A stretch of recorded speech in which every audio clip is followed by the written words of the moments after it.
Welcome to the public lecture of the Wildlife and Nature Protection Society. Today's topic is the wild elephant as an icon of tourism in Sri Lanka. But before we go on to introduce our speaker, just a bit of information. First of all, and foremost and most importantly, we need to thank our sponsors for this lecture series, Nations Trust Bank. Without their help, this would not be possible. We give 10 lectures a year, and for those who have come regularly, this is a very high standard of speakers, and we do greatly appreciate the sponsorship of Nations Trust Bank. Today's lecture is being streamed live thanks to Guru.lk. We thank them, and we hope that they will continue to support us for future lectures. So turn your best side to the camera, it's over here, and smile sweetly. You're live from now on. That's why they just cut the lights on me. We also thank ProImage for their support with video coverage. All our past lectures are now available on the WNPS website. So if you've missed any of the previous lectures, please log on to our website and you can watch them. Thank CJ and team at Sava Advertising for all their creative support. Dilma, you'll be enjoying after this lecture a tea service outside. Refreshments. So we thank Dilma Tea. They have been supporting us for many years now at these lectures.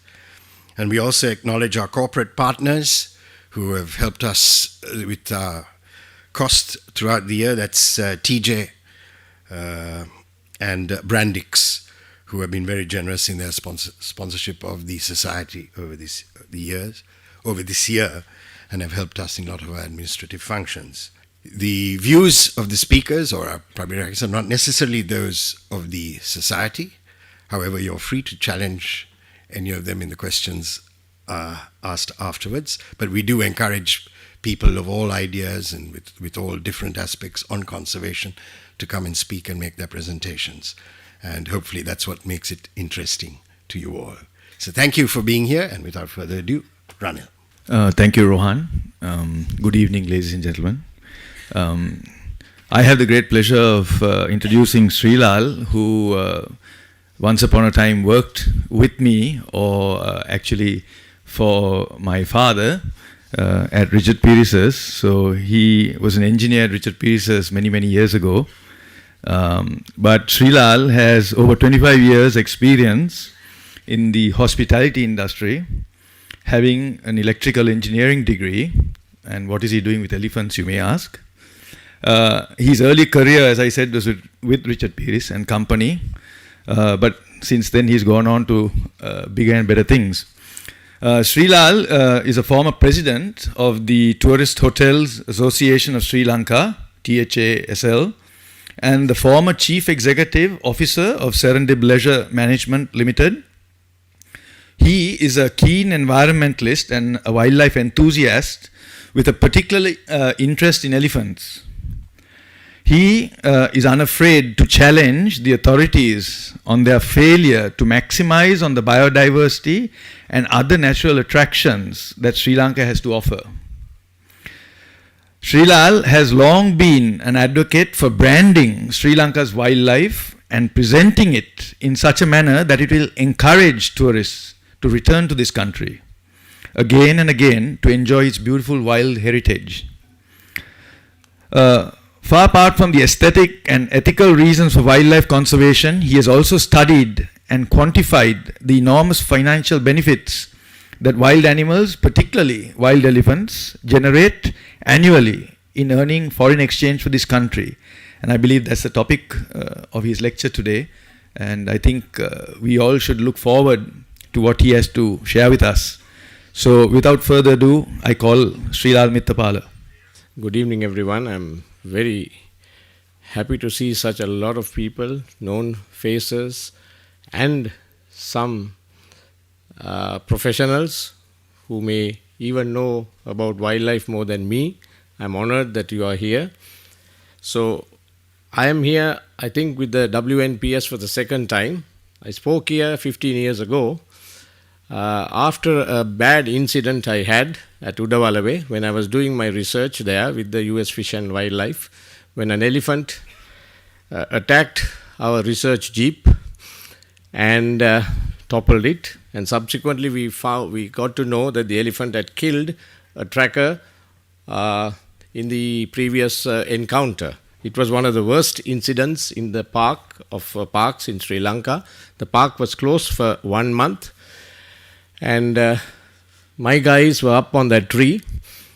We still gather around and think, how did we climb that? How did we get to that tree? Because there are no branches there. Some of the old trackers, there are a few guys who are left, like Chandrapala, who will tell you when they pass back, that is Miththapala Mahathya's tree. So that was a situation. The WNPS invited me to talk about this incident and all what I had learned during my research. But today I am here to talk on something different and much more pleasant subject. What I will try to do is, I'll spend about 10 minutes to talk about tourism, because there's a lot of people here who I can't see too many tourists, my colleagues here. So I'll talk a little bit about tourism, then about elephants, not too much technical stuff, because you have heard better experts talk about this. Then we look at elephants and tourism, and then my pet subject of how do we brand and promote tourism through elephants. So first of all, about Sri Lanka tourism. We have had a roller coaster ride for the last 30-40 years, up and down, hit by all kinds of internal squabbles, external problems, bird flu, SARS, bombs going off. So we've just gone up and down, and it was only after May 2009 that we saw this change. This is an interesting slide I use for my tourism lectures, which shows you that immediately after the war, the red line, you can see the very next month how the occupancy went up. This is a very, very important slide which brings to the forefront what tourism is. Tourism is an industry of peace, where people come to meet each other and see each other's and learn from each other. So that is a very important. Other industries did kick back, but they took long time. We were up and running the very next month. And of course, after that, we have had a reasonably strong growth. Growth is petering out a little bit right now, and there's a little bit concern, but we have had a very good, strong growth. With growth, we have also had earnings going up.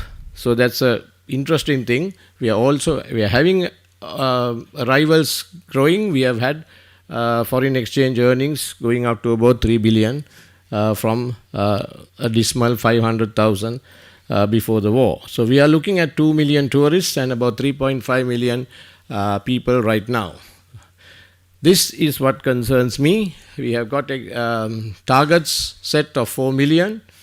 I don't mind the $10 billion coming in, but I'm worried about the 4 million tourists coming in, which will result in about 45,000 rooms coming in this little country of ours.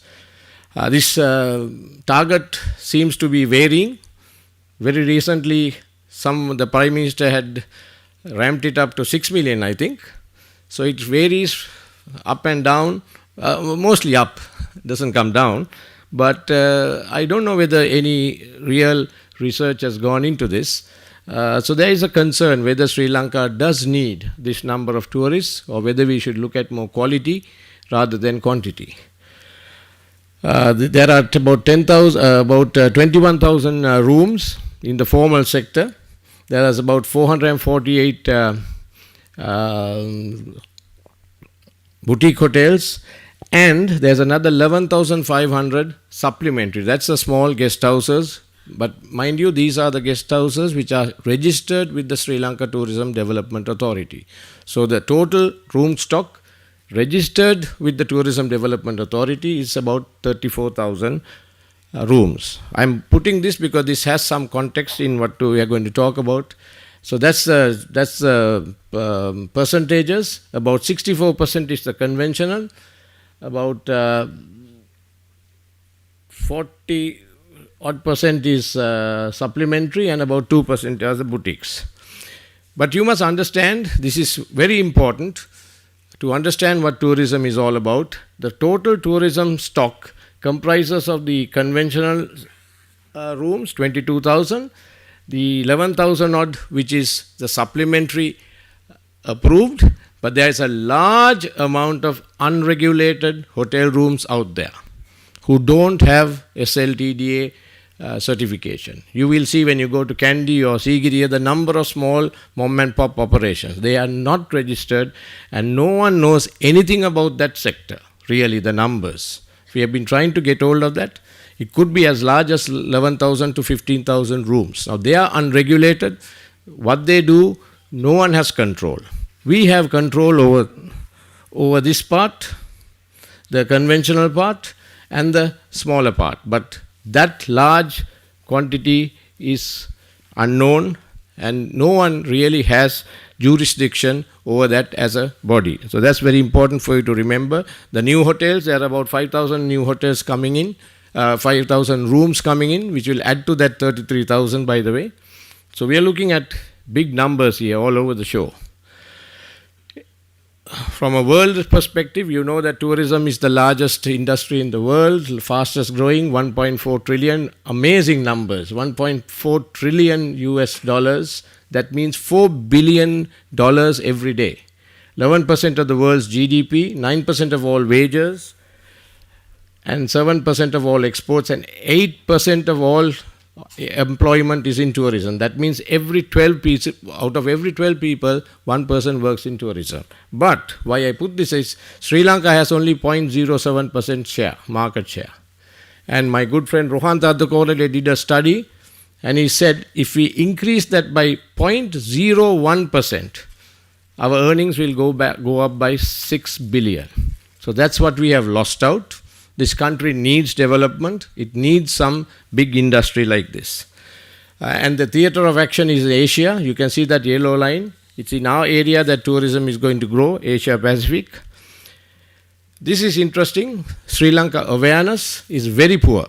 Only 4% people know about Sri Lanka in a study done, whereas India is 21% with all their Bollywood and their cricket and stuff like that. And the consideration set is only 3%. That means people who are interested in coming to Sri Lanka or doing something with Sri Lanka is only 3%. So you can see how far we can grow, we should grow in a sustainable manner. This is Dr. Talib Rifai who said that with growth comes responsibility. So what I'm coming around to tell you is that it should be based on sustainable tourism management. It means that present tourists, the present businesses must be taken care of while protecting and enhancing the value for the future generation. So that's very important, that a lot of people don't understand this, that it is not just protecting, it is adding value for the future generation. So I wonder how much of our tourism sector developments are doing this. And that is a fine balance between conservation, the business, and local involvement. It does not mean that any one of these must supersede the other. All three must be developed together. So having said that, we look at what the marketing guru said, Philip Kotler. There are many countries in the world striving to obtain the green label. It is Sri Lanka that truly deserves to be called a green destination. So we have all these accolades behind us.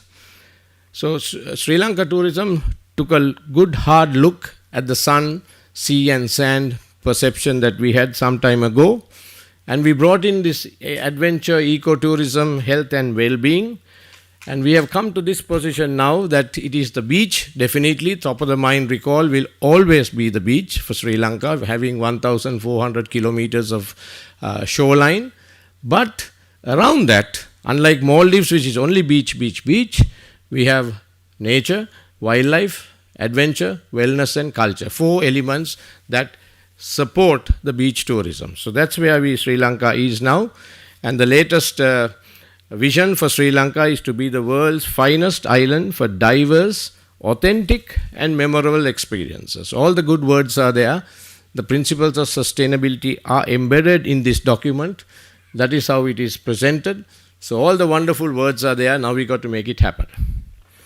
Quickly, before we leave tourism, the outside world, we are having younger people who are coming to Sri Lanka who are much more concerned about environment. They are more knowledgeable. They are mobile savvy, and they are looking for adventure and authenticity when they come here. And they are looking for experience, as I said, authenticity and natural environment. So the market is also demanding this, and most of the customers are also demanding this. And this is what I think we were talking about this yesterday, that the war may have done us some good. You see this guy on Animal Planet very often, Romulus, when he came here, he said, the war has done you some good. I do hope you will not mess up in your desire to develop. So that's where we are. I just gave you a quick snapshot of Sri Lanka tourism. We are growing. My concerns are we growing too fast? Are we growing in the correct direction? So the impact, as Ranil said, we'll do some analysis on the economic impact of tourism and wildlife and elephants, of course.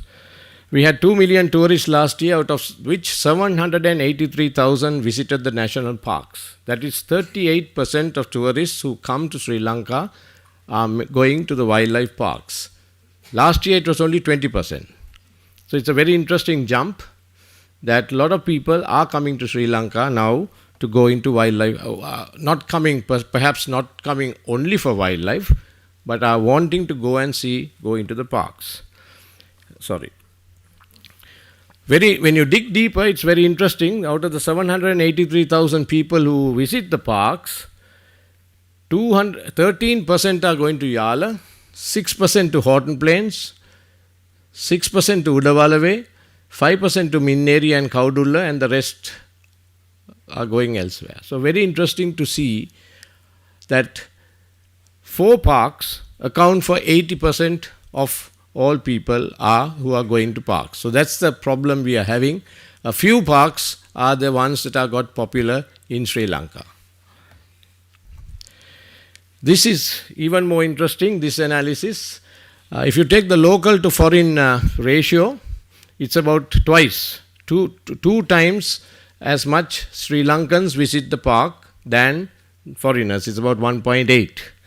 But when you look at the earnings, it is about 20 times more that the foreigners bring in, obviously, because the entrance ticket is, I think, how much? $15, $20, I thought. Okay.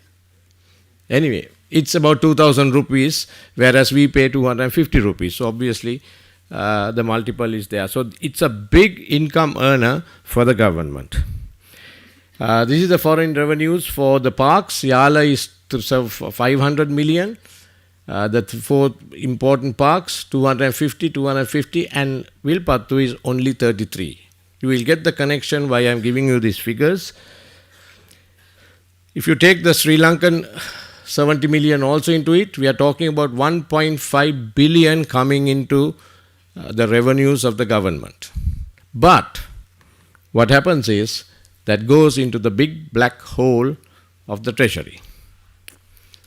The wildlife does not have anything to do with these earnings. It all goes to the treasury, and the treasury doles it back to wildlife. Now, tourism guys were sharp. When we changed the act about 15 years ago, we brought in a change to the Finance Act also. So all the money is collected for tourism from the Tourism Development Levy comes to the SLTDA. It does not go to the treasury. So it is the board of the SLTDA who has to approve this money. So very interesting, we put it right, but unfortunately this goes down the hole and it has to come out of the hole. A small percentage only comes out. This is the wildlife potential of Sri Lanka. I got it from the Environment Foundation. Observability, time required, that's how you measure how fast you can see someone, see an animal, the time required, and the charismatic species index, and you can see that Sri Lanka comes right on top there. The time required is approximate time for a visitor to see the species. The charismatic species is, of course, the bigger, we'll talk about the bigger animals. Now, what I tried to do a couple of years ago is try to shake the government into action by saying how valuable this asset is. So unless they see rupees and cents, the people at the top will not look at it. This was a few years ago. I said 1.2 billion, but I'll show you how I got it. Very simple. No big. We had so the gathering, by the way, if you don't know, is the phenomena for about 5 months when elephants get together in the Min area and the occupancy goes up. So we have 1,500 rooms in Min area. I asked around with my contacts, it's about $125. So exchange rate, 50% occupancy, very minimal figures I have put. You will get 1 billion rupees attributable to the gathering. That means I have taken 50% of people who are coming to those properties as coming to see the gathering. Again, very, very generous. So this is a very minimalistic analysis. Then from the Department of Wildlife, I can get the figures. Wildlife earned 227 million. There are total visitors, again from the Wildlife Department. Assume that 70%, 75% hire jeeps.